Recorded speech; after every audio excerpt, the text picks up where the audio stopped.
Hello Internet, my name is Julian, I'm from Buenos Aires, Argentina. I'm 38 years old. I love my cat and I love trans women. Well, actually that phrase, those words actually don't represent how I feel, because for me to be able to tell you how I feel, I need to tell you my story, my whole story. And it's a long story. It begins when I was a kid. I had a few stages in my life, and I'm gonna try to sum it up for you. Last year I made a series of videos, 7 videos plus an intro. Well, I tell you this story in Spanish, of course, my native tongue. Excuse my poor language, I haven't practiced my English in a very, very long time, but I really need I really want this message to spread, and I really want this subject to be a matter of public discussion. So it's very important for me to do this English version. So before we begin, we're gonna have to clarify a couple of terms or a couple of words, so we just we know we are on the same page and there are no confusions over what means where.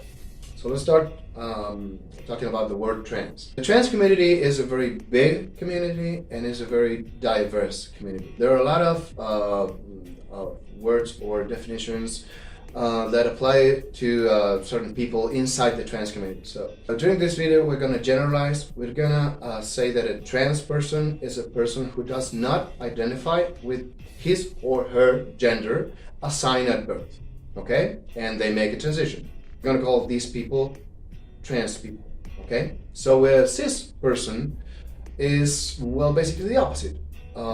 It's a person who does identify with his or her gender assigned at birth.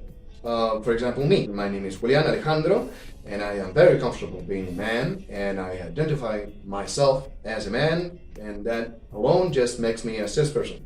Okay, that's what differentiates me from a trans person. Okay, and that's basically it. One more thing we should talk about is the gender identity law down here in Argentina, in my country. It's very important because all of my work depends on this law. Basically because it says that any person who identifies themselves with a different gender than the assigned at birth, the only thing that person needs to do is to manifest that name, and the whole country will recognize that person for that auto-perceived gender. There's not a surgical requirement, there's no psychological screenings, and that's basically it. So without further ado, I present to you, I love trans women.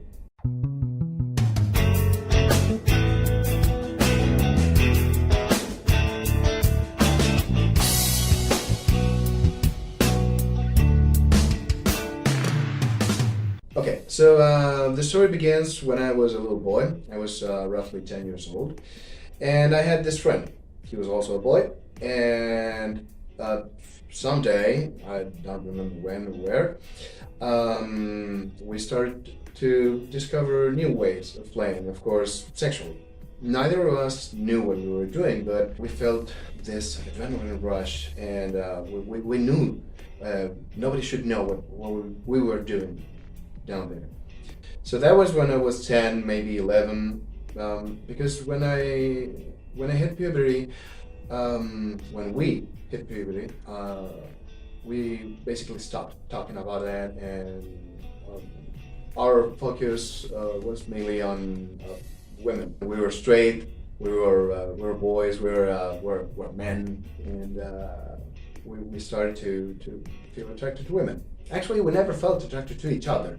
It was just those games were part of, well, basically our youth. About when I was 16, I was very confused because I knew I loved women because I felt attracted to the femininity and women and long hair and boobs and whatever.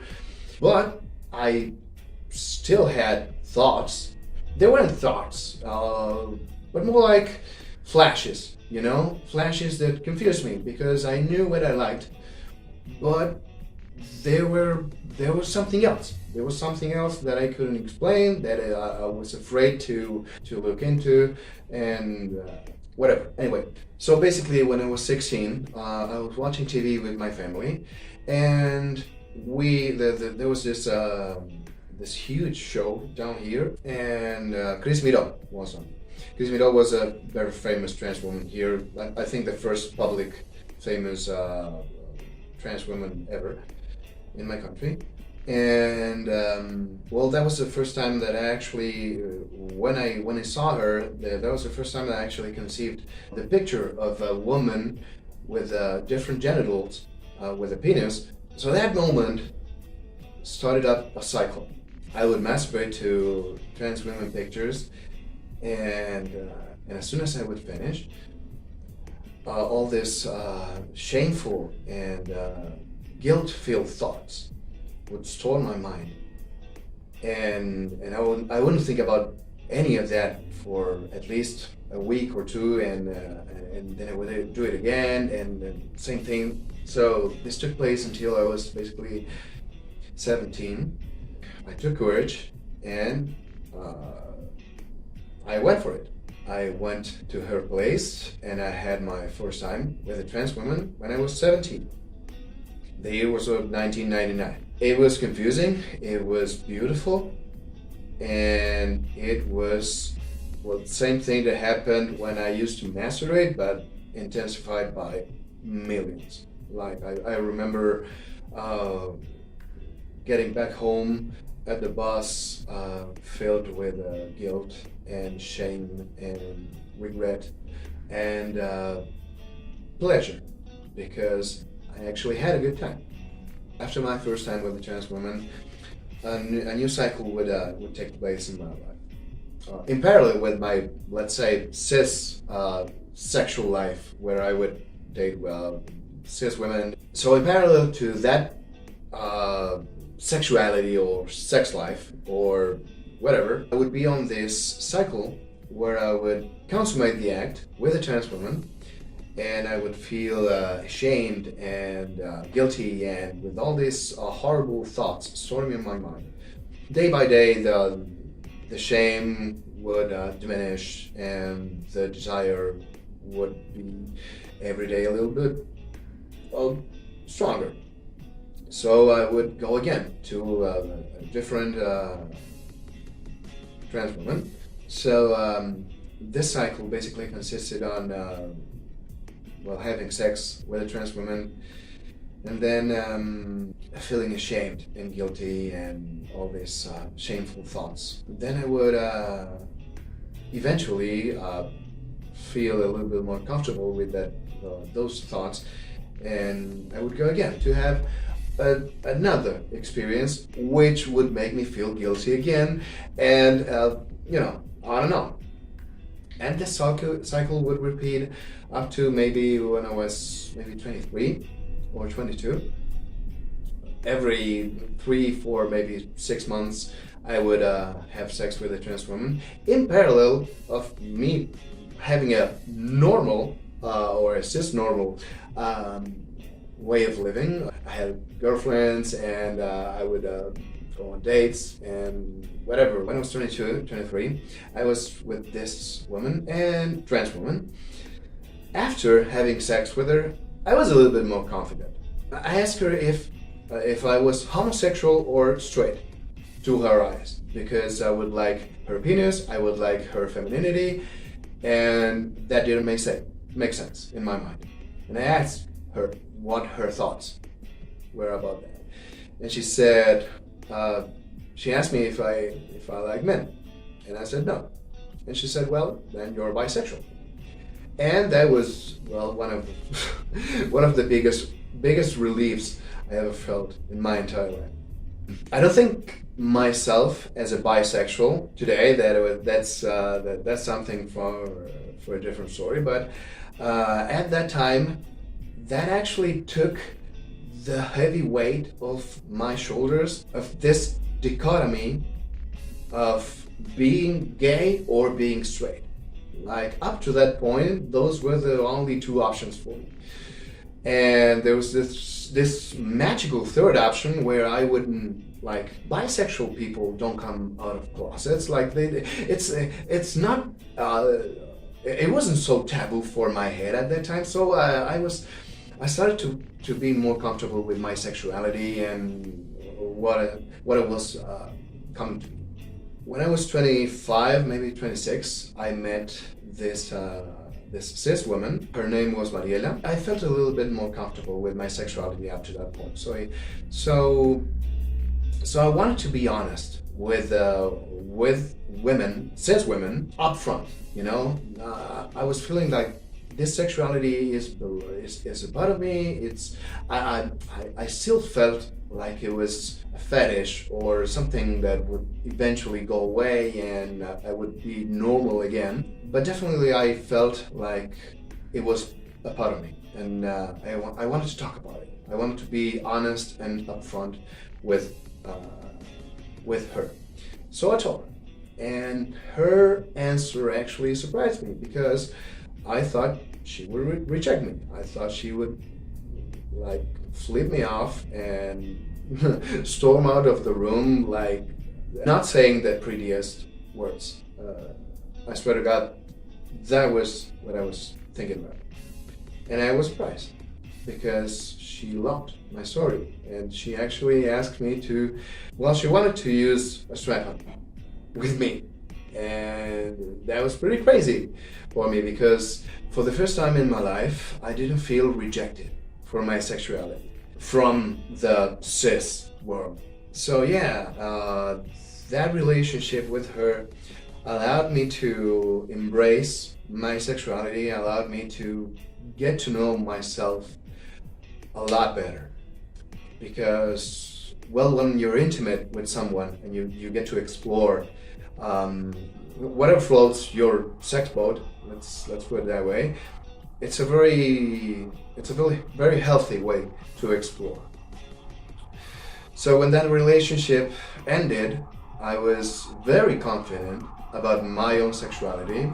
Hold on, sorry, ambulance. I was very confident about my sexuality, and well, basically I decided I would talk about that, or I would present myself whenever there was an opportunity of meeting someone I would actually like, that I would actually date. I would tell her the whole story up front.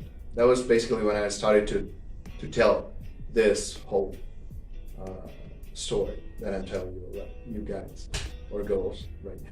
Okay, so by this time I was 27, let's say 28, and I started to open up to new experiences. You know, I started to wonder, like, can I date trans women just like I go on dates with cis women? I started to flow more with it.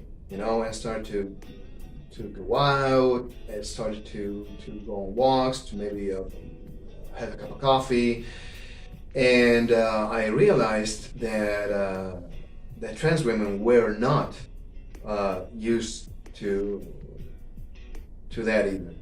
Then I started this new whole period of my life where I would start to connect more with trans women. I would say that in those days, I would say that I would date any woman, regardless of her genitalia, basically. That's my motto.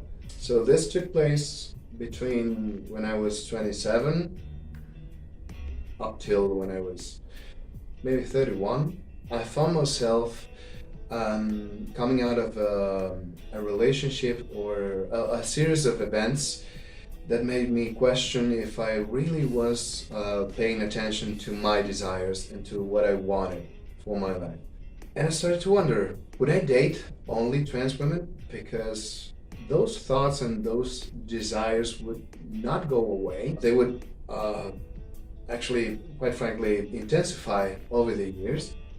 I've had this bunch of, let's say, failures with cis women, and I realized that I wasn't giving myself the chance to actually date trans women. So I had this talk with this friend of mine, also a trans woman, and I asked her, would it be okay if I stopped dating cis girls? Because that's basically what I've been doing my whole life. I date only cis women. What if From now on, I was maybe 31, I date only trans women. Why not? I mean, I like them, I love them, I felt things for trans women. I feel very connected through my sexuality, and well, basically I couldn't find a reason why not date only trans women. Well, let's put it in this other way. I stopped dating cis women. Not because I stopped liking cis women, but because I wanted to give myself an opportunity to know these girls who I didn't know quite as much. And that started a new period in my life. That's when I first got in a relationship with a trans woman. I started to learn a lot. I started to learn about what it feels to have a continuity or a normality. During this period of my life, I discovered that I was much more compatible sexually with a trans woman than with a cis woman. I confirmed that theory, and not with all of them, of course, because it's pretty much a matter of taste or a matter of what you like. But I felt more like myself when I was with a trans woman than when I was with a cis woman. After that, I started to make friends in the trans community. I started to get to know trans people or trans women as pairs, as equals, as as people who you can be friends with, as people that you can actually project a life with. I started to entwine all my worlds. I started to introduce my trans dates or girlfriends with my cis friends. I started to incorporate all this life into my work life. So in this period, I also introduced a trans girlfriend for the first time to a family member, to my brother. That was a huge event for me. And I thought that was it. That was the end of the road. I am deconstructed, I'm happy, I am 100% myself. But there was one milestone that I didn't know it existed, and it was when I was first introduced, about a year and a half ago, when I first introduced a trans girlfriend into my family court. When I first gathered for New Year's Eve or New Year's Eve dinner with my family, with a trans woman. And that day, my life changed drastically because, that was a heavy weight on my back that I didn't even know I had. That got me to the point of thinking of doing this, because I realized at that point in time that it took me 20 years to incorporate this part of my life, this part of my sexuality, which is a deep part of my life, with my day-to-day life. I thought that a couple of words or a story would actually help. It would definitely have helped me when I was 17 and I was taking my first steps on this discovery. So basically the idea on doing those videos and this video is to share my story and to let anyone on the other side of the camera know that you're not crazy, that you're not alone, that you're not a pervert, and that what we need to do, I think, is to rise up and start talking about this and start bringing this subject into a public debate and to start normalizing this that should feel normal, but according to my experience, when I did these videos a year ago, it's still not. It is normal, but it's still taboo. Very, very much taboo. And well, basically that's it. That's my whole story. This is where we are now, talking about this. So I encourage you guys or girls to share your story down below here in the comments, or if you have any questions or whatever. Last year when I did this Me Gustan las Trans series, it had a deep impact in Latin America. I was actually surprised of how far the the subject is going, and that made me actually think that it would be a good idea to share my story also in English to get to more people, basically, because I know that this is not a language thing or a culture thing. This is something that is a problem worldwide. That's basically it. Thank you for watching. If you have any questions, comments, don't hesitate to leave them down below. I'll leave you all sorts of links and information in the description of the video. Share it if you think this will help somebody you know. And again, thanks for watching.